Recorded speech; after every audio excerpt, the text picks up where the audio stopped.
నచ్చితే కనుక మీ friends and ఫ్యామిలీకి షేర్ చేయండి. అండ్ నెక్స్ట్ టిప్ వచ్చేసి ఆనియన్ మనం ఎప్పుడైనా సగం కట్ చేసి ఫుల్గా వాడుకోం కదండి, ఎప్పుడైనా కొంచెం మిగిలిపోయింది అనుకోండి, ఈ బయట పెట్టేసాము అనుకోండి ఫంగస్ అనేది ఫామ్ అవుతూ ఉంటుంది కదా. అలానే ఫ్రిడ్జ్లో పెట్టేసాము అనుకోండి ఫ్రిడ్జ్ అంతా స్మెల్ వస్తూ ఉంటుంది కదా.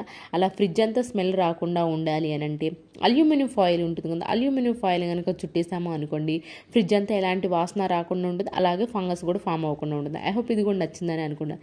నచ్చితే కనుక మీకు ఏది బాగా నచ్చిందని కామెంట్ బాక్స్లో కమెంట్ చేయండి. నెక్స్ట్ టిప్ వచ్చేసి నెయిల్ కటర్ ఫ్యామిలీ అందరికీ ఒకటే ఉంటుంది కదా, ఆఫ్ కోర్స్ అందరికీ ఒకటే ఉంటుంది కదండి. మనం ఒకరిని నెయిల్స్ కట్ చేసుకున్న వాళ్ళు వేరే వాళ్ళు సేమ్ ఇదే నెయిల్ కట్తో కట్ చేసుకునేటప్పుడు ఒకరికి చేతులకి ఏమైనా మనకు తెలియకుండా లోపల గోల్డ్లో ఫంగస్ అనేది ఫామ్ అవుతూ ఉంటుంది కదా, చిన్న చిన్న సూక్ష్మ క్రిములు అనేవి ఉంటూ ఉంటాయి కదా. అదే నెయిల్ కటర్ తోటి మనం ఇలా క్లీన్ చేసుకోకుండా మళ్ళీ వేరే వాళ్ళమైతే అదే నెయిల్ కటర్ వాడుకున్నాము అనుకోండి వాళ్ళకు కూడా ఫంగస్ అనేది ఫామ్ అవుతుందండి.